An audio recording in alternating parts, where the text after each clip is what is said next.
Buenas tardes amigos, seguimos en esta gran maratón, esta gran hackathon. Todos los amigos hackatoneros, seguimos este domingo para entretenernos en esta tarde y para seguir entreteniéndonos tenemos el siguiente bloque, es un excelente bloque dirigido por nuestro amigo David Rojas, se llama El Poder de la Adaptación. Y con ustedes aquí está el señor que va a moderar el panel. Hola David, ¿cómo estás? Hola Oscarito, muy bien, ¿y tú? Bien también. Qué Aquí estamos bueno. ansiosos para poder escuchar todos los consejos y todo lo que nos pueden decir ustedes con tus interesantes invitados. Así que te dejo, David, para que sigas tú con este panel. Y recuerden que el panel siguiente es el panel a las 15 horas que viene sobre la música. También va a estar muy entretenido para que sigan atentos a las transmisiones. Así que te dejo, David, mucha suerte y que Perfecto, esté muchas gracias. y que sea muy entretenido. Gracias, Oscarito. Buenas tardes y bienvenidos todos, que tengan un buen domingo en esta hackathon de respiro creativo. Ya muchos de ustedes saben de qué funciona. Hay más de 22 países trabajando juntos, más de 8.000 personas inscritas en esta hackathon, ideas para la industria de la idea. Y hoy precisamente vamos a hablar del poder de la adaptación con dos interesantes invitados y participantes. Como ya les dijo Oscarito, mi nombre es David Rojas. También me conocen algunos como David 1111. Soy coach místico, terapeuta emocional y también psicobrujo. Nombres que uno ha tenido que ir inventando en esta adaptación de uno mismo. Y para poder conversar de esto de la adaptación, vamos a tener a dos grandes invitados. La primera de ellas es Carla Rojas. Ella es consultora de diversidad. Hola, Carlita, ¿cómo está ahí? Hola, David, súper. Gracias por la Qué invitación. bueno. Carlita, dije que eras solo consultora de diversidad porque yo sé que tú tienes muchas cosas más que contarnos, así que por favor cuéntanos un poco de ti, de, de qué te hace ideal para esta charla, básicamente. Vos. En eso estamos, final. Bueno, principalmente soy activista, feminista, profesora de pre y posgrado de la Facultad de Economía y Negocio, directora de Diversity Development Consulting, que es una consultora que asesora empresas en equidad de género y diversidad, y también vicepresidenta de la ONG Women in Mining, Mujeres en Minería. Y bueno, ahí les voy a contar un poquito cómo llego de ser psicóloga a trabajar en una facultad de economía y principalmente en industrias masculinizadas, adaptando la industria a nosotras y no nosotras a la industria. Perfecto, la adaptación por todos lados. Y también tenemos a otro invitado que es Cristóbal Saldaño. Él es hacker de la realidad. Cristóbal, ¿cómo estáis? Bien, bien, bien, feliz de poder verlos, de poder comunicarnos, así que muchas gracias por el tiempo. Muchas gracias a ti también por compartir. Cuéntanos esto del hacker de la realidad, ¿de qué va?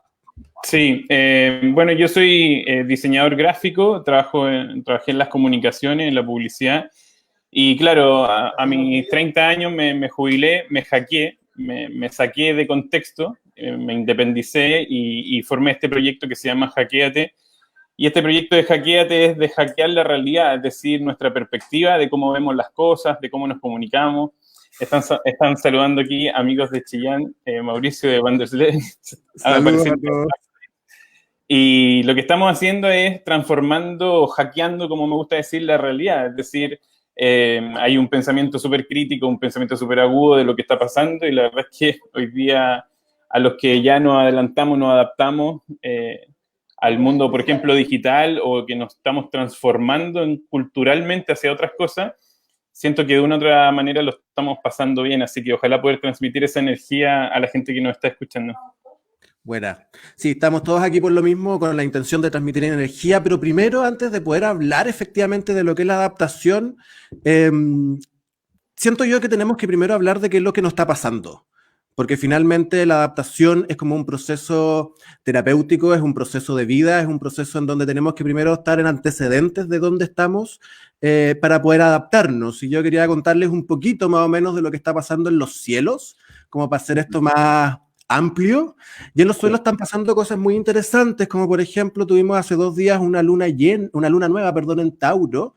La casa 2 de Tauro es la casa de las habilidades y el trabajo, las habilidades y el trabajo y también la economía, pero que además esa casa está hoy día con Urano, que es el planeta de la revolución instantánea. Entonces tuvimos una luna nueva en esa casa de Urano en Tauro, o sea, de Tauro, perdón, con Urano, y además hoy comienza a retrogradar Plutón. Plutón está haciendo de las suyas hace ya su buena cantidad de años. De hecho, nosotros somos hijos de Plutón. Hubo una revolución bien interesante en los cielos justo en la fecha que nuestra generación estaban haciendo.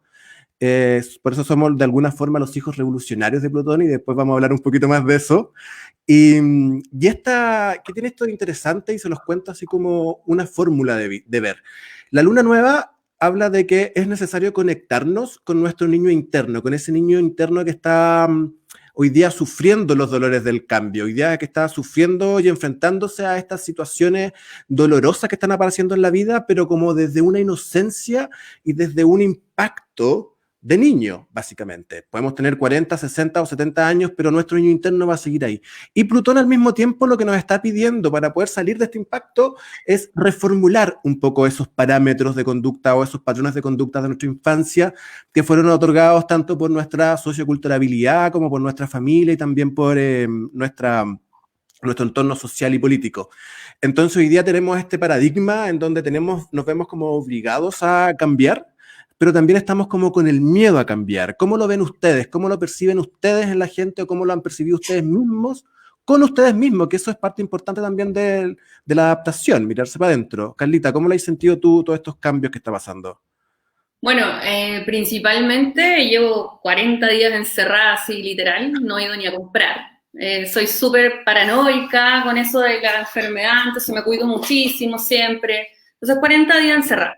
Pero también venía un viaje, mucho viaje, de que supuestamente, como habíamos hablado con David, yo iba a estar en Canadá, precisamente en abril.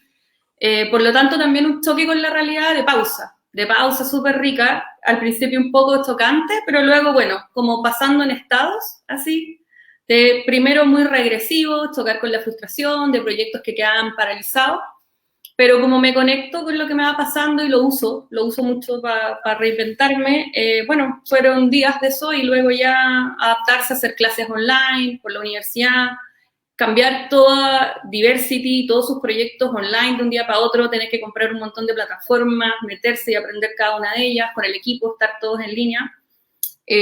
Muy regresivo también porque uno vuelve como a la familia en esto de no estar trabajando como todo el día, tenéis que como volver, ¿cachai? A la familia. Coincido con el niño interno también porque hay harto de regresión en esto de volver a la casa, ¿cachai? Como perder tu marco de sociabilidad, interacciones con el trabajo que pareciera ser la adultez a veces, erróneamente. Entonces volver a la casa, retraerse, irse para adentro, también es bonito a veces, pues, porque estamos todo el día tratando de estar afuera. Entonces lo he vivido así, como en un viaje, realmente. Y ahora, bueno, pasando por momentos de regresión, después conectando con esto, pasando con un momento de incertidumbre que hablaba anteriormente, esta idea de ya serán 2 meses, 3 meses, 4 meses, 5 años estar así, y luego ya contrastar con una realidad de pérdida. Bueno, vamos a perder tantos proyectos, pero eso genera espacio también para un montón de otras cosas nuevas. He disfrutado muchísimo mis clases online, los cursos online que estamos haciendo, la posibilidad de conectarnos con otras ONG también, como aumentó la violencia intrafamiliar, las organizaciones y el Ministerio de la Mujer está trabajando para prevenir eso. Entonces también tener tiempo para crear. En un minuto empecé a leer un libro diario, o sea, todos los libros que tenía atrasados me los leí todos. Y conectar después con la ayuda social, con lo colectivo, cómo podíamos parar esta pandemia que es la violencia intrafamiliar, la violencia hacia las mujeres. Y bueno, después conectarse con un lado más esperanzador. Después de asumir esta incertidumbre, la pérdida, un poco más de esperanza en lo que viene. Y quizás como esto podemos usarlo para repensarnos, repensar la sociedad. Sí creo que Chile venía bien caído, bien agotado, producto también del estallido social, entonces como que fue la sensación de, no sé si ya veníamos entrenados y fue una preparación para esto, o finalmente nos abate más, pero bueno, ahí cada uno ve su lado optimista. Claro. Así lo he vivido. Cristóbal, ¿y tú? ¿Cómo la has llevado? Sí, o sea, coincido y empatizo mucho con Carla, que esto de encontrarnos con tiempos distintos, o sea, la hora de levantar, la hora de acostar, la hora de comer, de cosas como tan cotidianas que tiene uno que te das cuenta que ya tienes hábitos y esos hábitos de repente te empiezan a jugar en contra porque se reordena todo. Y en eso, bueno, me han pasado cosas bien significativas, cosas buenas y malas, como siempre. Pero, por ejemplo, una de las cosas buenas que me gusta decir es que terminé el proceso como del libro, de ahora lanzarlo por e-commerce, como esto que todo el mundo está buscando contenidos por internet, y está súper interesante. El feedback ha sido súper entretenido porque pasó algo bien clave, que se bajó la barrera de la transaccionabilidad. Como que empezó este tema como intuitivo de la colaboración radical, para decirlo, que es como ya, unámonos, hablemos. Este mismo encuentro, por ejemplo, que fue así flash, o sea, increíble, creo que a todos nos puso en esto de estar a la disposición de, más que tengo que ir a cazar algo para ganar, sino que ahora es como, chuta, tengo una oportunidad, me salió un negocio, ya cabro, a compartir la pelota, a dar pase y a unir a los que probablemente no han tenido todavía ese privilegio. Así que eso ha sido un poco la constante, te diría yo, como de recibir lo que está pasando, entenderlo, tratar de entender. A mí me gusta reflexionar muchísimo y dentro de ellos también meditar, que es un ejercicio que la verdad es que lo he como incrementado aún más en esta especie de pausa. Y la verdad es que en estos últimos días ya he bajado bastante la ansiedad, porque veo como esa lucecita al fondo que dice como algo nuevo viene. Sí. Y ese algo nuevo que nadie sabe qué es, que ya no me importa tanto, siento que de una otra manera me he ido haciendo más liviano para poder recibirlo. Así que ahí estoy como esperanzado en eso, de hacernos más livianos, sobre todo, y darle para adelante, o sea, darle con todo. A mí me gusta cómo está apareciendo la sabiduría popular. No sé si se han dado cuenta en estas frases y memes. Sabiduría súper interesante que a mí personalmente me gusta harto trabajar con ello, que tiene que ver como con la resignificación de las palabras o cómo, ni siquiera resignificación, cómo muchas veces en el día a día hemos ido perdiendo el origen de las palabras. Por ejemplo, leí uno que me súper impactó que decía... lo que se perdió fue la prisa, se murió la prisa, ya no hay prisa para levantarse, ya no hay prisa para tomar desayuno, no hay prisa para desayunar, no hay prisa para ir a trabajar, no hay prisa. Murió la prisa y renació el tiempo, porque finalmente es como una cosa impide la otra, ¿cachai? Como esta continua obsesión de estar tras algo nos obligaba a no estar en el aquí y en el ahora, básicamente. Y como también hace hartos años lo dijo Cristina Aguilera con un disco doble, que se los recomiendo, que se llama Back to Basic, esa es como la pega de alguna forma hoy día, pues volver a lo básico, volver a tu casa, volver a... Y volver desde la sanidad, volver de la sanidad, no volver desde este como odiosidad, de esta frustración que tanto está pasando. Vemos frustración constantemente también en las redes sociales, vemos frustración en los diarios, vemos frustración...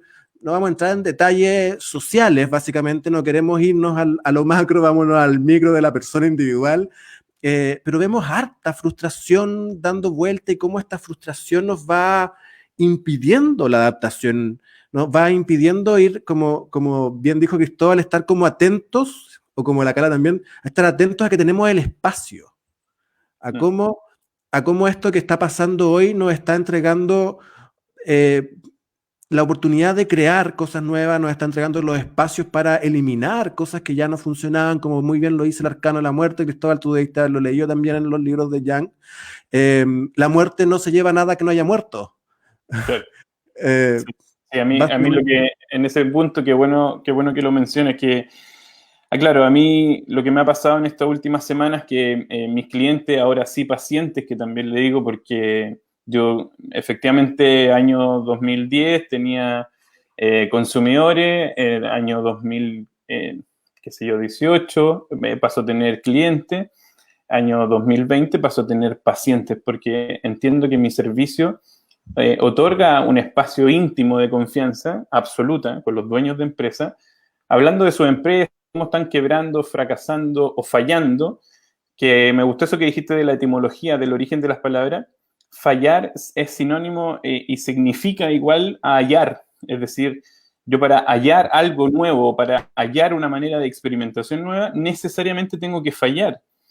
Y la falla está completamente relacionada con la adaptabilidad, que es, viene algo, una circunstancia que me circunda de lo que yo soy, y lo que me circunda pasa a ser información valiosísima para conocerme. Por ejemplo, lo que me encanta decir, si usted ve a algún personaje en la televisión o ahora en las redes sociales y probablemente le carga su performance, dice, oye, este gallo que parafernálico, que no sé qué, y hace una crítica, hace un juicio, es una información valiosísima, ya que, como planteo yo en el libro, es un espejo de lo que tú estás temiendo o que te encantará a tu inconsciente probablemente hacer lo que esa persona está haciendo, entonces resistes de eso, te despeja. Eso me parece muy importante de las cosas que han pasado últimamente. Viste que esto de las redes sociales, ahora todos somos influenciadores, todos somos comunicadores. Y siento que la ansiedad que tú planteabas, esto de querer controlar el futuro, querer controlar la circunstancia, es un ego enorme de querer controlar la situación. Y ya sabemos que la naturaleza se encarga de ponernos donde tenemos que estar. Entonces, siento que ahí ese trabajo introspectivo de cada persona, de actuar con esa humildad, de decir, ya, a ver, ¿qué es lo que tengo que hacer para que el todo esté mejor? El otro, cómo yo puedo cambiar mi hábito, cómo puedo hackearme, como me gusta decir, cómo puedo ser un poquito más empático conmigo mismo, tratarme bien, por ende, yo estando bien, el otro capaz que se sienta un poquito mejor. Esa al menos es mi perspectiva, de cuidar nuestro hábito. Carlita, ¿y cómo en estos momentos o en estas situaciones en que nos vamos enfrentando a estas crisis, a estas muertes, a esta parte oscura de nosotros mismos, a esta parte oscura de la realidad o esta parte oscura de lo que estamos viviendo continuamente sin caer en la frustración? ¿O es necesariamente, o es necesario caer por un ratito en la frustración para poder levantarnos? Bueno, yo pienso que como todo duelo, el duelo es primero, bueno, el duelo patológico, el duelo más llevadero es asumir una pérdida. O sea, preguntarnos qué es lo que se pierde, también cuestionarnos qué es lo que estamos perdiendo. O sea, inicialmente esta situación nos obliga a cuidarnos, a cuidar a otros, a, como ustedes decían con Cristóbal también, ser red, tener que hacer red. O sea, ¿qué hacemos hoy día solos? Nada. Precisamente, ¿de qué sirven tantas clínicas privadas, la separación de lo público y lo privado y la calidad de la salud? Cuando hoy en día pareciera ser que si no está bien el otro, da lo mismo de qué clase social sea, tenga acceso a esos recursos o no, probablemente yo no esté bien, mis hijos no estén bien, nadie esté bien. Entonces, de alguna manera, creo que este pensamiento en red, primero es importante entender que hay una pérdida, que cada uno la puede resignificar desde su experiencia. O sea, vamos a ver, va a existir pérdidas económicas, van a existir pérdidas de vida, que creo que también hay que hacer ese duelo. O sea, hoy día hay toda una generación adulta que está en riesgo mucho más que los jóvenes por ya estas estadísticas que se tiran de que el 90% de las personas que fallecen son de la tercera edad. O sea, imagínate toda la sabiduría, todas las culturas donde los ancestros está lo más importante, la pérdida de la humanidad en eso.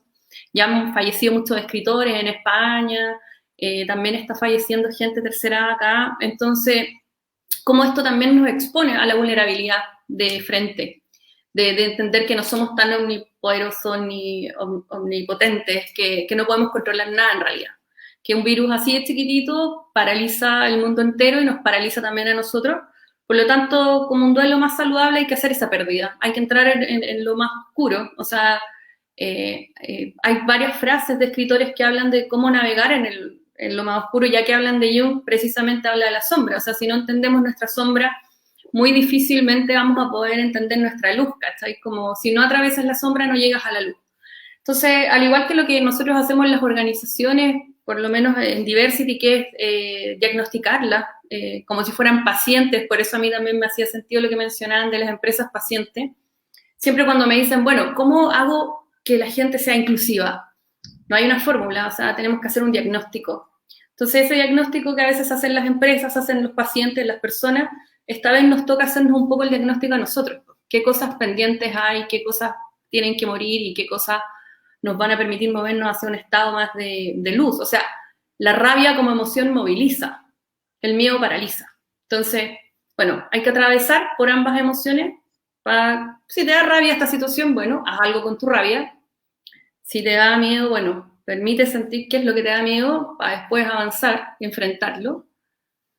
Y la única forma de avanzar es dejando atrás estas emociones tan primarias, que todos las vamos a sentir. O sea, quien diga que no las ha sentido no está mintiendo. Todos las vamos a sentir. La diferencia es qué hago con eso. Y ahí, pucha, salir mejor parado o peor parado a una crisis, es, bueno, qué tanto nos adaptamos al cambio y cómo usamos estas emociones que usualmente a veces aparecen también en la gestión del cambio en las organizaciones. Por ejemplo, yo intervengo mucho en empresas masculinizadas, como en la minería. He capacitado más de 3.000 trabajadores en la industria en prevención de acoso sexual, por ejemplo. Y a veces aparece la rabia, pues. Aparece la rabia ahí en la sala, aparece la rabia en comentarios. Y yo digo, bueno, bienvenida, al abrazo, tomo la rabia, tomo la resistencia. Para mí eso me permite ver y tomar el pulso de qué tan grave está esa organización, qué es lo que tengo que trabajar. Como que esos síntomas los tomo y los trabajo. Y eso también tiene que hacer uno mismo. O sea, ¿qué me da rabia? ¿Qué me da miedo? ¿Y cómo enfrento eso para poder avanzar? Si lo niego, no lo voy a poder ver y no vamos a avanzar. O sea, hay que atravesar por todo eso. O sea, para poder partir en un modelo, para empezar a buscar un modelo de adaptación, necesitamos primero enfrentar o reconocer nuestro propio diagnóstico. Este diagnóstico, estamos de acuerdo, ¿cierto? Tenemos que reconocer y hacernos un autodiagnóstico. Este diagnóstico puede ser interno, por supuesto, egoterapéuticamente, como le llamo yo, que yo trabajo con el ego, lo trabajo desde el reentendimiento y la resignificación, desde cómo entender nuestras historias como un proceso de aprendizaje, más que como un proceso de crisis y un proceso constante de dolor. Es como, también trabajo yo mucho con la corresponsabilidad. Entonces, la corresponsabilidad de la situación que están rodeándonos hoy día es la principal arma para poder partir. Este segundo paso es que la adaptación, ¿no? Porque si no, porque finalmente es como, oye, yo soy Iron Man con nanotecnología y con viernes en mi oreja, es como, adáptame. ¿A qué te quieres que te adapte? ¿Cachai? Es como, primero debo reconocer de que tengo una falla, que tengo un tema, que tengo una emoción atrapada, que tengo una rabia con lo externo, tengo una rabia con lo interno, tengo una rabia cómo se maneja la situación, y a partir desde ahí puedo empezar a trabajar la adaptación, desde ahí puedo hacer un plan, una proyección de adaptabilidad, porque si no hago este prediagnóstico o este diagnóstico conmigo mismo, para que estemos todos de acuerdo, yo creo que lo vamos a estar, esta adaptación o este plan de adaptación va a ser un plan de adaptación con un fin claro, que es el fracaso. Porque en el fondo es como crearte una nueva máscara, y básicamente lo que está sucediendo hoy día es que se están cayendo las máscaras, se están cayendo nuestras propias máscaras. No hablemos tampoco de las máscaras alrededor, nuestras propias máscaras. Nos estamos enfrentando a nuestra propia sombra, nos estamos enfrentando a nuestro propio inconsciente, y si no lo enfrento y si no me hago cargo de él, cualquier plan futuro va a ir un poco al fracaso, ¿o no? Ahí me gustaría ahí en el poder de las palabras, que enganchando con lo anterior, ¿no? El poder de las palabras, la etimología de las palabras, etc. Es súper importante esto para mí, al menos, que tú decías como enfrentar el enfrentar a mí me gustaría hackearlo, que es lo que me sale bien, y decir, sé que en realidad en vez de enfrentarlo, porque va a provocar un impacto, el enfrentamiento genera un impacto. Entonces, lo puedo gestionar. A mí me encanta decir esto de gestionar el caos, que es como el aikido, ¿no? Es como, viene una energía externa a mí, que si yo resisto, me va a pegar. Pero si yo la entiendo y me adapto a esa energía que es más grande que yo, que es natural además, capaz que esa información me obligue, porque en la naturaleza, nuestras células están diseñadas para adaptarse. Claro. Entonces, si uno no resiste de eso y como bien decía Carla, como que me vulnerabilizo, me expongo, me digo, sé que en realidad ya, esto me va a quebrar, me quiebra, emocionalmente, económicamente, mi empresa, lo que fuere. Pero ese quiebre significa una transformación súper mega importante. Yo siempre le digo a mi tribu, al menos, que son los empresarios, que son en este caso pymes, que están probablemente partiendo, le digo, lo mejor que le puede pasar es una crisis, como por ejemplo quebrar o fracasar. Yo siempre pregunto en mis clases, cuénteme cuántas empresas ha fracasado y yo ya con eso voy a saber cuántos magíster ha pagado.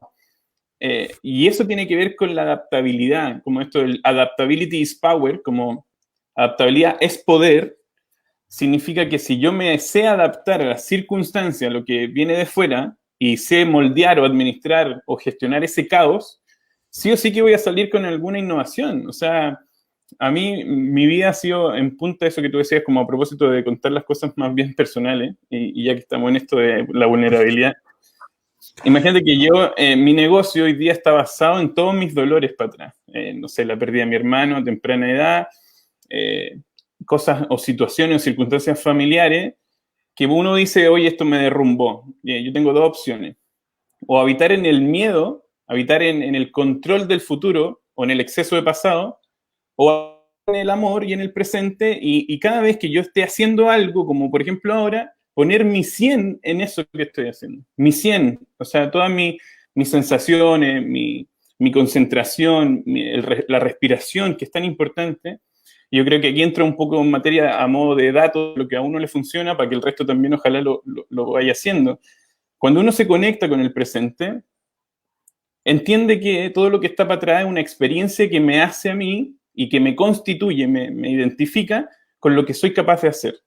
Ahora, si uno transforma esos paradigmas o esos miedos en superpoderes, como me gusta decirlo, uno podría incluso sacar de esta circunstancia, de este momento, alguna salida, un escape, una conexión con algo. Oye, me di cuenta que, qué sé yo, que tenía superpoderes de conectar a personas, como en este caso lo hace muy bien Social Lab y todas las personas que están haciendo Fábrica de Medios, me parece espectacular. Esta cosa de, oye, hay un problema, pum, acción, conectémonos en red, ampliemos nuestros conocimientos, vamos a transferir lo que sabemos hacer. Qué importante es la crisis, entonces. Porque sin la crisis, resulta que cada uno está vendiendo particularmente, individualmente, y seguimos cada uno su ruta, ¿no? A Carla no la veía hace muchos años, ahora la veo por internet, la veo ahí como con su desarrollo profesional. No te veía hace, qué sé yo, 10, 15 años. Te escucho y digo, wow, qué buenas las crisis que hacen que las personas se movilicen y estén donde realmente tienen que estar. Así que mi perspectiva es que esto sin lugar a duda que nos va a sacar de un contexto y nos va a llevar a otro, que es otro mindset, es otra mentalidad, otra cultura también. Que las cosas, la cultura para que cambie, yo sé que ustedes lo saben, pero tienen que pasar cosas totalmente relevantes como una muerte para que nazca algo nuevo. Entonces, crisis social, contexto, un poco de respiro, pausa, conecta con esto que es más global. Y esto es permanente, esto va a ser constante, esto no se va a acabar mañana ni pasado, como bien decía Carla. Esto tiene para rato. Entonces, si tomamos esa oportunidad ahora sí, decir, ya sé que en realidad tengo tiempo para armar, articular, conectarme con otro y hackearme, creo que es súper interesante. O sea, a mí me llena de entusiasmo eso. Sí, Carlita, solo voy a dar una frase que me ha dado vuelta harto estos días, que yo hablo en vez de enfrentar, yo hablo del resignificar, que también tiene que ver con esto como de tomar la energía y poder botarla transmutada desde la otra mano. Las crisis nos enseñan a adaptar y los recuerdos nos entregan las herramientas para adaptarnos. Básicamente ahí es donde están todos nuestros superpoderes, como bien lo decía Cristóbal. Carlita. Sí, pues, bueno, algo que nosotros trabajamos mucho con las organizaciones y también con las personas en coaching o cuando hacemos también cambio organizacional es precisamente ir al recuerdo y a la memoria. Pues, o sea, ¿cuántas veces uno ha superado una crisis? O sea, cuando la gente nos dice, mira, esto no lo vamos a poder superar, bueno, lo cierto es que la humanidad ha superado 1 millón de crisis y las va a seguir superando. Por ahí con mayor o menor dolor, pero las organizaciones también. O sea, de alguna manera lo que hay que motivar e incentivar es entender que esto va a progresar, pero claramente si nosotros no tenemos un aprendizaje de nuestro pasado, como hablábamos anteriormente, o lo que señalaba David y tú también, Cristóbal, en esto de cómo tu historia te llega a formar la persona que eres profesionalmente, valóricamente, etcétera. Lo mismo pasa en los países y en las organizaciones, o sea, yo creo que también con el estallido social que es un poco claro en Chile, o sea, si Chile no aprende de su historia, si la sociedad no aprende de estas crisis, lamentablemente quizás ahí soy un poco más pesimista, ¿no? En cómo tratamos de repente de borrar la historia. Sin duda que el comportamiento pasado, por lo menos para los psicólogos también, predice el futuro. O sea, cuando yo tengo un postulante enfrente y me está contando un poco lo ideal líder que va a ser, creo que no me sirve tanto como cuando me relata cosas que sí ha hecho con éxito y también preguntamos fracasos, que ahí les voy a pasar el dato a todos, siempre nos dicen, ¿qué fracaso cuento en la entrevista? No sé si es mejor no contar fracasos, es al revés, o sea, lo que uno evalúa ahí no es el fracaso en sí, sino la capacidad de la persona para reinventarse, para salir de ese espacio y qué herramientas tienes también para poder lograrlo. Entonces creo que el pasado y también la conducta pasada siempre predice la futura. Y en ese sentido, pese a que como psicóloga pienso enormemente en esta capacidad de adaptación y cambio en la gente, también es importante recordar la historia pasada, ya sea para aprender, como decimos, bueno, ensayo, error, me equivoqué, parto de nuevo, o también para mirar la historia de un país. O sea, tú no puedes mirar una crisis sin mirar una historia, la identidad de un país, la identidad nuestra, de cada persona también. Es importante para poder aprender hacia dónde vamos, si no te pierdes, ¿no? Entonces, según lo que yo estoy viendo, hoy día estamos en una crisis que estamos efectivamente en un medio donde la industria de la idea está buscando crear más ideas, estamos donde estamos todos. La Carlita recién lo dijo, que ella tuvo que remodernizarse, modificar muchas cosas en su negocio. Tú, Cristóbal, tenías la ventaja de estar un poco más avanzado o adelantado en el tema de lo cibernético o del internet. Pero básicamente estamos en una crisis que no solo es social local, sino que es una crisis social mundial. O sea, va a haber una modificación de toda la cultura, como también lo hemos hablado. Un nuevo paradigma, hay muchas personas que han dicho, hay otras personas que llaman nueva era, la era de Acuario, hay otras personas que le hablan la quinta dimensión, de diferentes fórmulas le hablan a este nuevo paradigma, que todas son muy interesantes de mirarlo, y es muy interesante cómo todas se van mezclando. Ahora, para llegar a este nuevo paradigma, a esta adaptación social, a esta adaptación global, según lo que estamos conversando, según lo que yo creo muy personalmente también, la adaptación parte desde los pequeños hábitos para terminar en los macro hábitos, ¿verdad? O sea, la adaptación o la adaptabilidad para poder salir, para poder modificarnos es modifícate, hackéate, ecoterapéate, revoluciónate, como también hablo yo muchas veces, revoluciónate, sacúdete, libérate de todo lo que está sucio. No podemos estar constantemente esperando de que los otros nos vayan dirigiendo en la revolución, porque de alguna u otra forma entendemos también en nuestras propias experiencias internas que llegamos a las crisis precisamente por no escucharnos.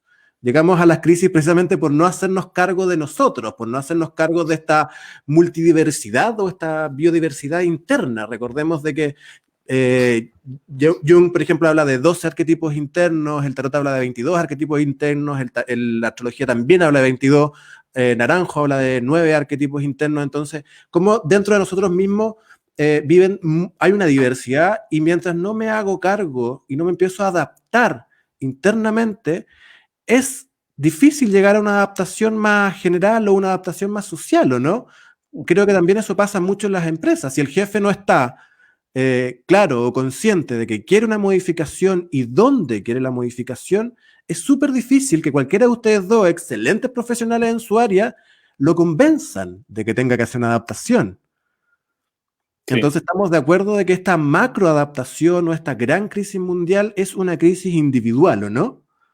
Sí, sí, a mí, bueno, varios pensadores, varios comunicadores también siempre lo han planteado, de esto de piensa en reggaetón, actúa en indie.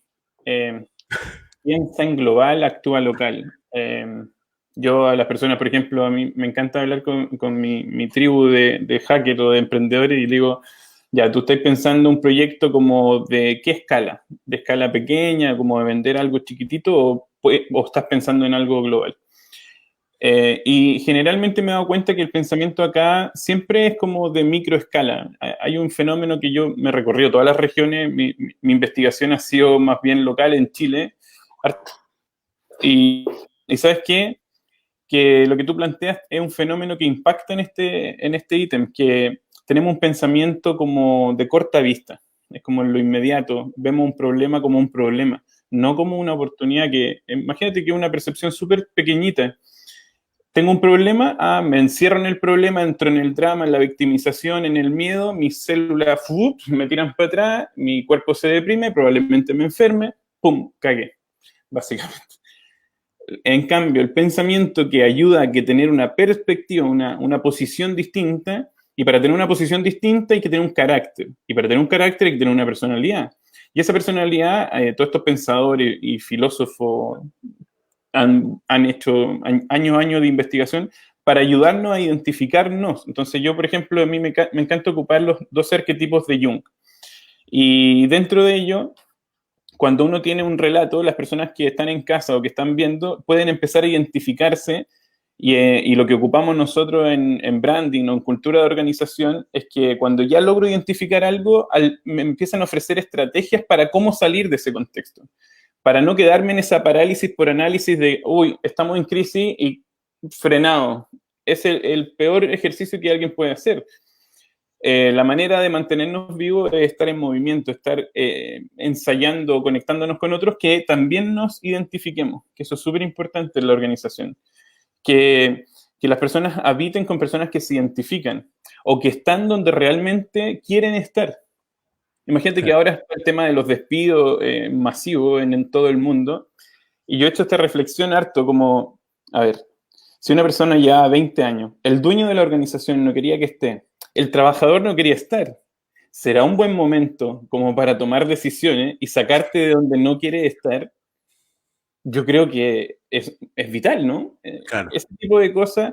Y las personas que probablemente están en casa y que no tienen tantos recursos y que probablemente no tienen oportunidades, ¿será este un buen momento para poder reconocer algo que tengo, algún superpoder, alguna habilidad, para poder diseñar alguna herramienta que me saque de este contexto? Claro, cuesta mucho porque estamos en el drama constantemente. Y ese drama, esa crisis, yo creo que, bueno, yo siempre lo digo, está tan bien diseñada que cuesta salir de ese sistemita. Probablemente los medios de comunicación, aquí, bueno, estamos hablando con medios de comunicación, la creatividad, todo lo que sabemos. Tenemos una tremenda oportunidad de llevar estos contenidos donde deben estar para que las personas tomen decisiones y también los tomadores de decisiones entiendan que tienen que resignificar las decisiones que ya han tomado. Claro. A mí me gusta decir que tenemos leyes del siglo XX comandadas por gente del siglo XIX casi, del siglo XX, pero con problemas del siglo XXI. ¿Qué significa eso? Que a los problemas que estamos teniendo los vemos como problemas, porque nuestro pensamiento siempre está en el pasado o en el futuro. Pero hoy día en el presente, con las cosas que estamos viviendo, presenciando, los que somos comunicadores tenemos esta oportunidad de escribir, documentar, traspasar, transferir, para que se tomen mejores decisiones. Por eso que a mí estos encuentros me parecen fenomenales en ese sentido.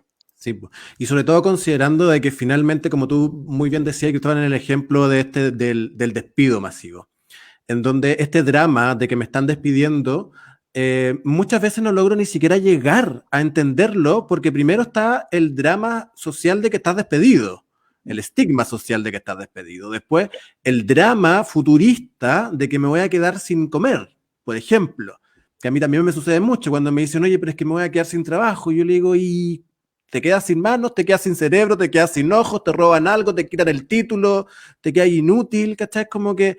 Y todo esto es como dramas que finalmente también terminan siendo como impuestos por algo, por este plan maléfico, por algo extraño, por nuestra familia, por la forma de pensar.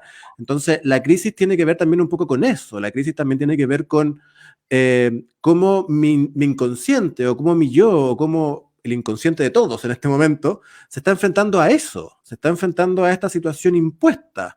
¿Y cómo lo resuelvo? ¿Tenías algunos tips, Carlas, como de ir dándote cuenta cómo cuando uno está funcionando mal? Como por ejemplo, no sé, me van a despedir y empezar a mirarlo como oportunidad. Entendemos que ya hablamos de que primero había que asumirlo. O sea, ya no tengo nada más que hacer. No tengo nada más que... Algunos tips tengo porque cuando yo partí haciéndole coaching a gente cesante. Cuando recién partí estaba la crisis del 2008, parece. Entonces había mucha gente cesante. Y mucha gente diciéndome cómo te vaya a tirar a independiente en un momento que hay mucha cesantía. Entonces, bueno, por ahí escuché que había que hacer un magíster cuando había crisis, aproveché a hacer un magíster y también hacer coaching a gente cesante. La gente llegaba y me decía, bueno, es que no te puedo pagar. Y yo tenía tanta confianza en mis competencias que le decía, págame cuando encontréis pega. Gente que estaba 3 años, 4 años sin trabajo, 5 años sin trabajo. Entonces, parte importante de lo que ahí conversábamos, que me parece que es muy útil para lo que está sucediendo ahora, que mucha gente va a quedar cesante también, era primero entender lo que ustedes están hablando. al igual que las parejas, las organizaciones con los trabajadores y trabajadoras hacen un contrato psicológico. O sea, como van a haber despidos, van a haber separaciones después de este confinamiento. Porque evidentemente la gente no se plantea la posibilidad de ser desvinculado o divorciado o separado de una pareja o un trabajo hasta que la cosa no se hace muy patente, como ahora. Entonces yo creo que algo que aprendí haciéndole coaching a la gente cesante usualmente era que estaban en trabajos que no les gustaban o carreras profesionales que no les gustaban. No sé, por ejemplo, nunca me olvidé un dentista que le encantaba el aire libre, así casi por carta astral también era de una persona de estar muy afuera, su signo también, muy de estar al aire libre y con viaje, pero él estudió ontología, pero le cargaba estar encerrado, ¿cachai? Como con el paciente, en cuatro paredes. Pero le gustaba mucho la fotografía. Entonces, bueno, luego de varias conversaciones, él encuentra que tiene un tremendo talento para la fotografía, pone una empresa y empieza a hacer cursos de fotografía y le va bien hasta el día de hoy, creo. Y así muchos casos más que atendí, que en el fondo incluso habían estudiado carreras erróneas. Entonces, esta crisis, para reinventarnos, ya sea porque vaya a quedar sin pega, vaya a quedar sin pareja, whatever, probablemente nos va a entender un poco y a replantearnos qué queremos realmente, qué nos gusta hacer realmente. Y esa motivación te va a conectar con alguna tarea, algún trabajo que forme parte de tu identidad y que realmente te motive. Y algunos tips básicos para esto es volver a lo que uno perdió, que era antes de este trabajo, que era antes de esta oficina, etcétera. Preguntas que pueden ser más bien retóricas. También hay un ejercicio bien básico que nosotros ocupamos en coaching, pero que es súper potente, que es que te dibujes a los 6 años, te dibujes a los 16 años y te dibujes en tu primer trabajo. La información que nace de esos 3 dibujos es súper potente para ver cómo se marcan los colores, lo que estás haciendo, qué te gustaba hacer a esa edad, antes que uno estuviera tan contaminado por expectativas sociales frente al trabajo, que es súper potente lo que sacas de esa información. Entonces, un tip tan básico como dibujarte en esas etapas te va a dar información de qué es lo que te ves haciendo. Y por otra parte, bueno, en este espacio de confinamiento y estar así un poco paralizados o trabajando, porque para mí esto no es teletrabajo, para mí esto es trabajo en crisis, ¿eh? Porque no es que estemos teletrabajando y tengo la pausa, que los niños estén en el colegio, no, no es eso. Entonces esto es trabajo en crisis. Pero bueno, es importante mantener rutinas como horario, que era lo primero que le decía a los cesantes, porque a los cesantes les da angustia y ansiedad de estar haciendo nada, y buscan trabajo todo el día, o sienten que no están haciendo nada y les da culpa. Entonces lo primero es armar un horario, no sé, 8 de la mañana hasta las 9, ejercicio, meditación, lo que ustedes quieran. Después buscar trabajo 2 horas, o trabajar en mi proyecto 2 horas, revisar bibliografía, no sé, lo que tenga que hacer, ver el mercado, 2 horas más, descanso, hobby y también no sentirse culpable por no hacer nada. O sea, principalmente a los cesantes les da mucha paralización porque se sienten como flojos, porque esta sociedad y el capitalismo dice como que el ocio no sirve, cuando el ocio es precisamente el lugar donde sale la mayor materia creativa.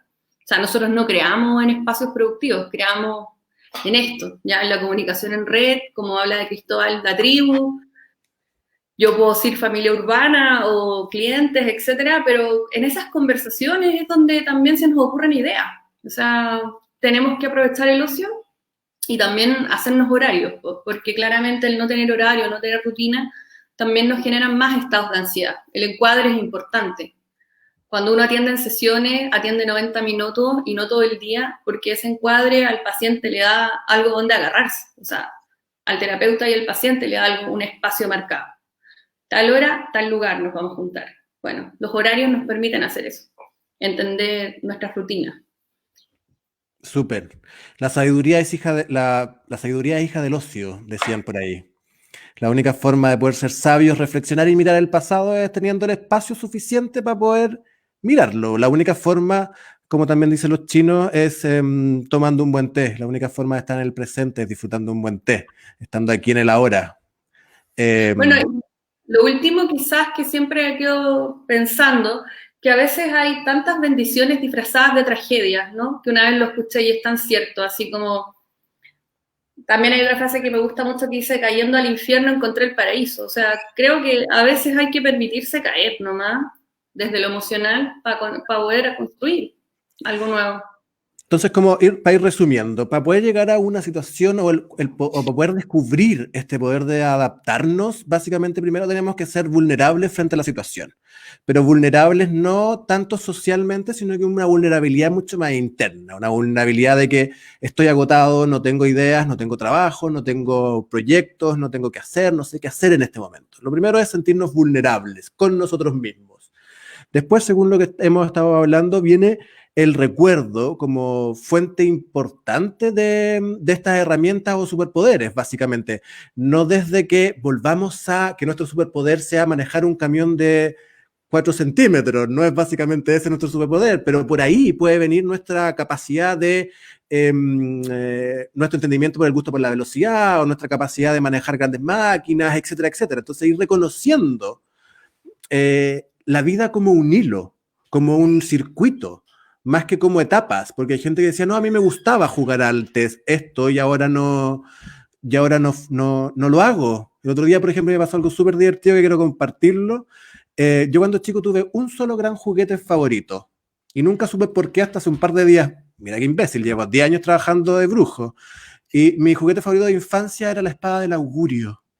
Y el otro día que me puse a revisar los Thundercats de nuevo de ocio, básicamente de recordar el niño interior, me acordé que mi juguete favorito era la espada del augurio, ver más allá de lo evidente, que es básicamente lo que hago yo hoy día en mi trabajo. Entonces ahí podemos ir entendiendo cómo podemos ir haciendo asociaciones de lo que nos gustaba, de lo que nos gustaba en las diferentes etapas de nuestra vida, como por ejemplo cosas que nos gustaban cuando chicos nos volvieron a gustar cuando adolescentes o cuando adultos de formas diferentes, pero continúan siendo el mismo gusto, y cómo en esos gustos puedo ir adaptándome, puedo ir siendo sincero conmigo para ir adaptándome, para ir conectándome también con los otros, porque finalmente también es parte importante, después de la vulnerabilidad viene el reconocernos y después conectarnos para poder adaptarnos, y finalmente somos un ser social que vivimos todos juntos por algo. Tanto la adaptación como la asociatividad están dentro de nuestros genes. O sea, nadie puede negar que somos seres adaptables y que somos seres sociables. Entonces, aprender a hacer esa combinación, quedarnos para adentro, siento que no es una muy buena idea en estos momentos porque precisamente es donde no vamos a encontrar la salida. Entendiendo que el recuerdo es la puerta para la salida, pero el recuerdo bien dirigido. O sea, si yo me quedo encerrado en mí mismo, en la tormenta, como dijo Cristóbal, en la crisis, en que me voy a quedar sin pega, o en que no tengo idea, o en que no sé qué voy a hacer con mi vida de aquí en adelante, es como quedarme encerrado en no poder salir más allá, no ver lo que está pasando. Básicamente hoy día estamos, siento yo, corríjanme si ustedes sienten lo diferente, en un momento en donde no tenemos nada más que hacer que conectarnos con nosotros. Hoy día, si lo miramos de cualquiera de las multidiversidades de que hablamos, de la quinta dimensión, de los alienígenas, de nosotros mismos, de la revolución, si no sacamos nada con mirarlo, yo se lo digo mucho a la gente cuando me dice quiero saber qué me va a pasar en 2 años más. Hace un año que a la gente de lecturas de cartas le está apareciendo lo mismo siempre. Carlita, tú lo puedes confirmar. Hace un año que a la gente le está diciendo en 1 año más tu vida va a cambiar y no hay más futuro. Y eso es precisamente porque en 1 año más, hoy día, básicamente, el futuro lo empezamos a construir. Y lo empezamos a construir nosotros desde lo que somos, desde quiénes somos. ¿Y quiénes somos? Somos nuestra propia experiencia. Tenemos que ir un poquito cerrando, pero básicamente quería hacerles una pregunta ¿cómo decirlo? De defensa a nosotros mismos. Siento que somos los 3 pertenecientes a una generación que ha sido muy mala, le han tratado pésimo. Nosotros los 3 somos de la generación millennials, que todo el mundo dice que somos flojos, que somos que no estamos ahí con las normas y con las formas, pero sienten ustedes que precisamente esos talentos, que como ya lo dije hace un rato, somos los hijos de Plutón en Escorpio, los hijos de la revolución sobre la revolución, ¿sienten que esas características de nuestra generación nos hacen los ideales para poder, no sé si dirigir este cambio, pero sí estar cada uno desde nuestras perspectivas, como ahora, que cada uno trabajamos en diferentes perspectivas, pero tenemos un punto común, somos los encargados de ayudar al resto de la gente que les cuesta un poco avanzar. Tenemos solo 2 minutos para cada uno para defender a la generación millennials. ¿Y acaso somos los líderes de este momento o quienes debemos dirigir esto? Sí, mira. O sea, claro, somos los que pasamos de una transformación tecnológica, es decir, nosotros somos más bien early adopter, somos personas que supimos pasar del teclado, qué sé yo, análogo al mundo digital. La tecnología en el fondo se transforma como en un gran suceso, pero hay otro hecho más importante dentro de este paradigma, de este momento, de esta época, que es Internet. Internet vino a revolucionarnos definitivamente. Estamos hoy día viviendo, como digo yo, una tercera guerra mundial que es invisible. Y esta tercera guerra mundial invisible hoy día nos tiene luchando con alguien que no vemos. Por ende, el ejercicio muy transformador es que si no lo vemos fuera, quizás esté dentro.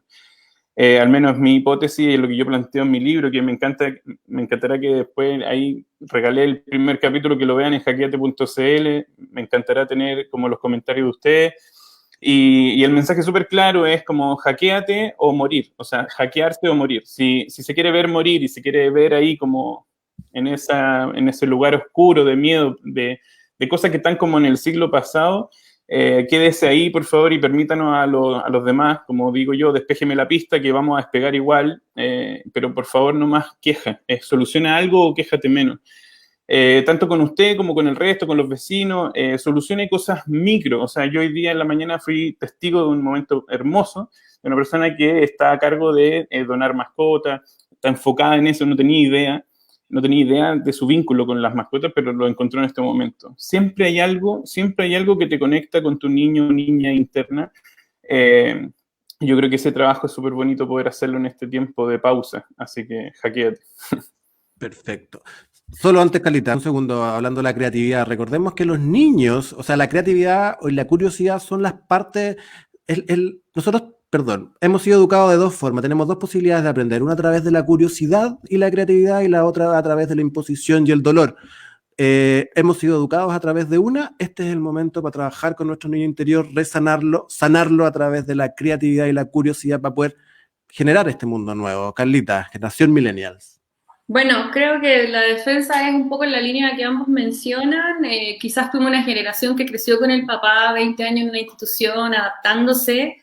Creo que también como el programa se llama de hoy el poder de la adaptación, también yo diría el poder de la no adaptación, porque por lo menos mi experiencia, y creo que la de ambos también, si yo hubiese entrado a minería y cuando cada vez que nos acosaban las mujeres me decían, Carla, es normal, quédate callada, y yo así como, no, esta weá no es normal, o sea, o me da lo mismo que sea lo normal, pero me está haciendo mucho daño, y creo que a todas las mujeres nos está haciendo mucho daño. Tuve que hacer varios estudios académicos para demostrarlo, cosa que yo ya sabía que estaba ocurriendo, pero había que demostrarlo. Entonces yo creo que si uno se hubiese adaptado a que eso es lo normal en la industria, que te acosen sexualmente, no hubiese logrado todo lo que he logrado hasta ahora, la participación en una ONG tremenda que une a las mujeres de la industria a todo el país, y he asesorado a empresas mineras hasta el día de hoy, yo transformando esa industria, y no que esa industria me transforme a mí. O sea, creo mucho en lo que dice Michel Foucault de lo micro, de la microemancipación, como tomando lo que dice Cristóbal, lo que cada uno puede hacer desde su espacio. Cuando hago clases a veces en la universidad, los jóvenes que hay, los estudiantes como, profe, pero ¿cómo cambiamos esto? Yo les digo, bueno, parte por ti. O sea, no necesito que tengamos una ley de paridad mañana, pero por lo menos no acoses a tus compañeras sexualmente, respeta a las minas porque estáis saliendo, las mujeres sean más sororas entre sí, no hablen mal de sus compañeras, etcétera. O sea, pienso que la revolución millennial es la microemancipación, entender que nosotros podemos cambiar también y no adaptarnos a lo que era así y funcionaba así. Entender que podemos cambiar también. Súper. Entonces, el poder súper gran resumen, el poder de la adaptación viene, en primer lugar, enfrentar la crisis de uno, ver cuál es la crisis, cuál es tu crisis interna. Segundo, bien importante es vulnerabilizarte para poder vivirla. Y junto con vulnerabilizarte, dejar de quejarte. Con lo que hablaba Cristóbal, deja de quejarte porque es necesario ser positivo. Hay que positivizar la vida, finalmente. No solo mirar el vaso medio vacío. Y después hacer la microemancipación, empezar a revolucionarte a ti mismo internamente. Vamos a ir cerrando. Cristóbal, tú nos quieres dejar un mensaje, nos vamos a quedar con tu mensaje, ¿te parece? Que es súper entretenido, que ya nos habías hablado. Así que yo aprovecho de despedirme de todos ustedes. Muchas gracias por participar. Carla, Cristóbal. Muchas gracias a ustedes y un gusto volver a verlos a los dos. Y nos vemos pronto. Nos vemos muy pronto. Nos vemos. Bueno, el mensaje de Hackeate, tiene que ver con encontrar en el ADN lo que recordamos que somos. Si logro recordar lo que somos y logro recordar a qué vine y encontrar un propósito, un sentido y ponerle una tecnología a eso, empiezan a pasar cosas bien mágicas. Como a mí me gusta decir, que si yo me hackeo, me indigno, es porque me di cuenta que algo me molestó de mí.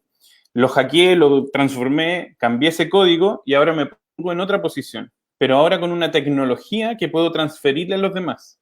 Por ejemplo, a mí me encanta trabajar con el mundo cervecero. Las personas encontraron que había una oportunidad de identidad, de conexión con las personas a través de la excusa de la cerveza.